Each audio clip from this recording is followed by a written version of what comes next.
Japan में यदि train 1 minute late हो जाए तो ड्राइवर माफ़ी मांगता है। वहीं भारत में यदि ट्रेन 2 घंटे भी लेट हो जाए तो इसे लेट कल्चर समझा जाता है, एडजस्ट कर लिया जाता है।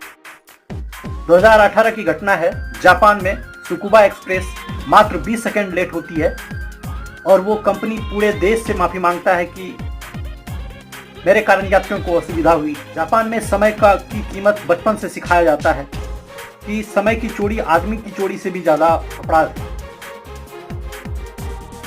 जिसे समय का मूल्य पता नहीं, उसका खुद का भी कोई वजूद नहीं रह जाता।